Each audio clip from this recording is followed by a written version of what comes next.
we are getting it ready for Louis. So Louis can't stick out his tongue or whistle, but get this, guys. He can eat a whole chicken. Right? Okay, I'm hoping, he provided this, so I work with what I'm given. I'm hoping, though, and actually I know that what you're about to share with us is going to be great. So welcome Louis to share his fuck up.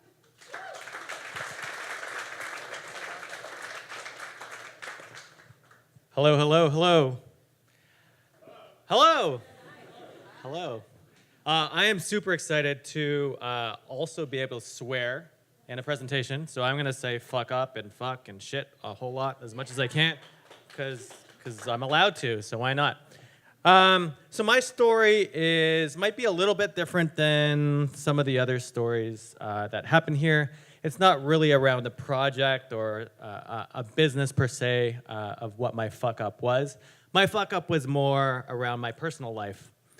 So this story is about that, about how it impacted me and everything around me, what I did to get out of it, and a little glimpse of where I'm at today. Okay, so the story starts about 2.5 years ago. This is a picture this is actually me, pretty cool picture, huh? And it was also, this picture, I picked it because it's also a really great representation of where I thought I was at in my life at the time. And that was on top of the world. I felt it was like the peak of my life at the time. So I just started my dream corporate job at Target Canada. I was yeah, you know where this is going, I guess, huh? I was a buyer for electronics. I love gizmos. I got several promotions. I was traveling all the time. I was making 6 figures. I just bought a shiny, brand new condo downtown Toronto by the water. I was dating beautiful girls. I had finally settled down and was engaged to be married. My social life was awesome. I was healthy. Life was good. Or was it? As they say, everything that comes up must come down. And that's exactly what happened to me. In a matter of months, a whole lot of shit happened to me. Shitstorm, I like to say. Everything from having a good friend that passed away. I woke up one day, and as it's probably not a surprise to anyone here, woke up and discovered Target Canada went bankrupt. My dream job was gone in an instant from a phone call from my mom telling me she saw it on the news. At the same time, family members, my brother, my father lost their job. My relationship crumbled in pretty dramatic and shocking fashion months before my wedding. All this happening at the same time. And I remember there was one specific day that is like ingrained in my memory. And it was, basically I had like gone through 6 months after Target thinking I was gonna get a job like that. No. I struggled through all kinds of different interviews, rejection after rejection, and even after going like 3 or 4 rounds and feeling like I was wasting my life. And then there was this one day where I thought I had this new job lined up. They called me, they said in 2 days you're gonna get an offer. For me, that was a fresh start, best time to turn my life around. Felt pretty awesome. The day before I get that offer, I wake up, jump on Facebook as I normally do, and the first thing I see is that company then went bankrupt as well. It was Blacks Canada. Needless to say, the manager called me right after saying, hey, by the way, we're not giving you an offer. I was so flustered at this time with everything else going on around me. I really just wanted to clear my head and take a bike ride. I thought that's something I would just help at the time. I go outside on my balcony, grab my shiny bike.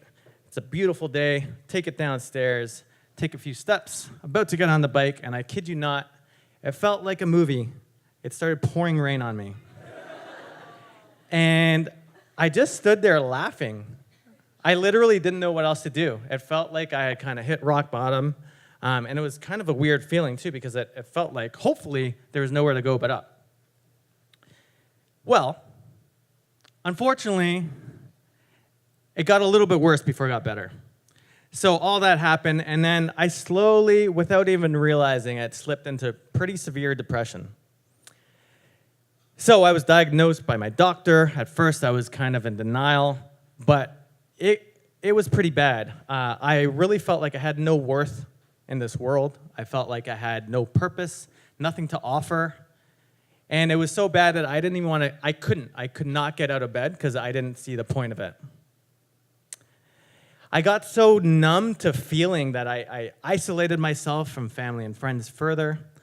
And I literally felt like I couldn't feel anything. And as it got so bad that as one of my outlets to escape, I started gambling. And I lost like 25% of my life savings in like a few days. And sorry, Mom, if it's the first time you're hearing this. So that was kind of the bottom, and again, it was a pretty dark space for me.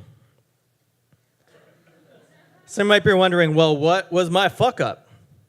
So my fuck up wasn't all this stuff that happened to me, because obviously I didn't choose that. My fuck up also wasn't the gambling, even though that was kind of a minor fuck up.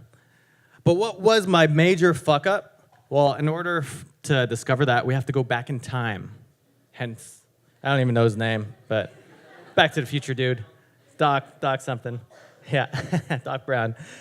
So let's go back in time a few years, because my fuck up was how I led my life and the decisions I made that got me to that point where the few things that happened, well, a bunch of things that happened to me, but that led me to, by the way, I hope you enjoy my Photoshop skills. That's me.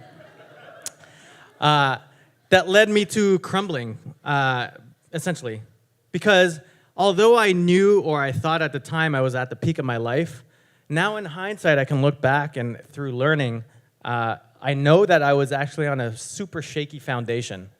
And that's why that it was so easy for me to crumble and kind of lose my self-worth. And again, from my learnings, I know that there was two main components that created my fuck up for how I lived my life. The first one was being a cool dude. But really, I mean, I kind of lived a life where I always chased money and status. So I described kind of the things. I had jobs and promotions and all that stuff. But I got on what I call, or what is known as the hedonistic treadmill. I think it's hedonistic or hedonistic. I actually had anxiety about how to pronounce it. It's one of those. Essentially, I was like, anytime I got something, so I got a new promotion or a new job, it would be great for a few months, and then I would want better. I got a condo, and then I wanted a bigger condo. And I would constantly be comparing myself to other people and other successes, and it would never be enough. So every time I thought I would be happy with this, it just wasn't there, and I was on this constant treadmill. I also led a very selfish life, I would say, in terms of mindset, where most of my actions and activities, I would always think, what's in it for me? So I wouldn't necessarily align myself with someone new or do something new. I would take jobs just because it looked good on my resume. But yeah, I just did it for whatever was in it for me. The second main fuck up I did was I stopped doing the things I loved, and I stopped being me, really. I stopped allowing myself to be my true self. I, by nature, am super silly. Like, I just love being silly and fun.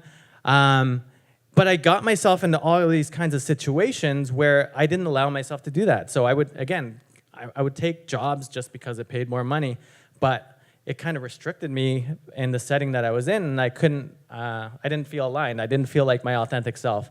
I also stopped doing everything I loved. So I stopped playing sports and doing improv and doing all kinds of my passions and creative things. So what was the end result of those two things was that I essentially lost control of my self-worth and of my value, because I was putting all my value in other people and other things, and also the wrong things. So much that I was giving all my power away to possessions, material possessions, to jobs and money, to girls and people. I looked for so much of my value in kind of acceptance from just friends and other social things and dating, etc. So I knew I had to get out of this hole. I knew I had to climb out and see the light again, right? Easier said than done. I started kind of grasping at straws, trying to do anything I could to get out. But here's where the main learnings come out, and there was two core components that got me kind of out of this rut. The first one was what I would call investing in myself. And this is what I call my TSN turning point, and I attribute a lot of this to my brother who is sitting in the audience. Yeah, for sure. I remember being in this dark shithole of a place, and I told you I'd try and swear. I was looking at hiring a life coach at the time, and I was asking my brother if I should do it because I was concerned about the financial investment, and also, I didn't have a job, so I was pretty worried about that. And he told me pretty bluntly, I don't remember his exact words, but in one way or another, he told me that it would be pretty stupid of me to not. Be pretty stupid of me not to invest in myself, especially now, if at any point in my life, this is the time to do it, right? Like, it was very clear I was in a very dark space and I needed help. And so I took his advice. So I hired this life coach. She got me into positive psychology, which I then started studying myself. I went to all kinds of counseling. I reconnected with my faith. But out of all this stuff, the two main things I really focused on was who I wanted to be and what my values were. So I kind of reevaluated how I wanted to live my life, figured out my values, and then started using those as my daily guidepost to how I lived my life. And then the second thing I did was start to do the things I love again and get back to being me. So this is me, not the guy with the sad face. I've always known this has been me, and I'm this silly guy, and when you get to know me, I'm just the guy that, it's funny because I'm introverted by nature, but in my group of friends, I'm like the crazy party animal that has all the stories. But I started doing things I loved again. So I started playing sports again. I started doing and practicing improv, which was a passion of mine. I had just stopped doing that. I bought a puppy who is adorable and amazing. If you guys agree, his name is Remix. He's also temporarily famous on Instagram. He had 5,000 followers. At Remix, the Happy Aussie, plug. So that all those things those were the two main components: investing in myself, getting back to doing the things I loved. And the end result and the conclusion is a few things. First of all, I'd no longer do things for passion and for status and money.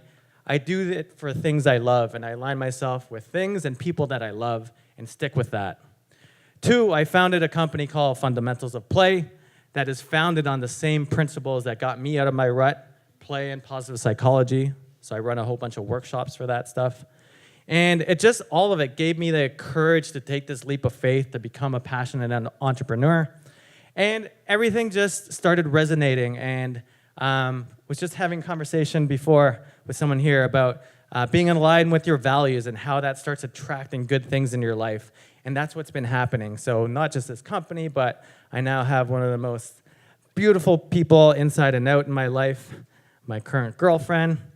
And just the people that have come into my life since have just been phenomenal.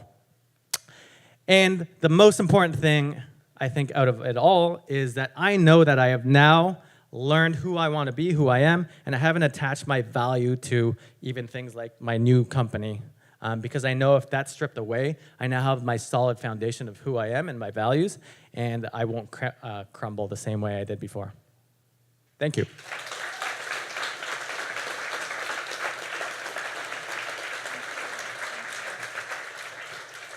That was Louis, everyone. Another round of applause. Thank you, Louis. Amazing. So before we get to Q&A in a little bit, I want to note it's Agata, Alejandro, and Anna. So that's Louis' family over there. And if you guys want to find out more embarrassing, like really embarrassing things, not like he can eat a whole chicken, talk to them after. God, we should have talked. Okay.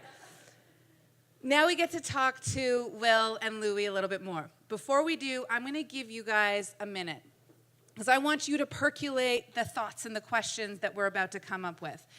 And in order to do so, you can sit and talk to yourself or think to yourself, or talk to somebody that's sitting next to you, and ideally, somebody that you haven't met. So ready, set, go. Look into the eyes of somebody that you don't know. Say, hey, what'd you think? How did it make you feel? What resonated with you? What didn't make sense? What do you want to learn more about so that you can learn more about yourself and the things that drive you? Deal? All right, ready, set, go. I'll call you back in a minute.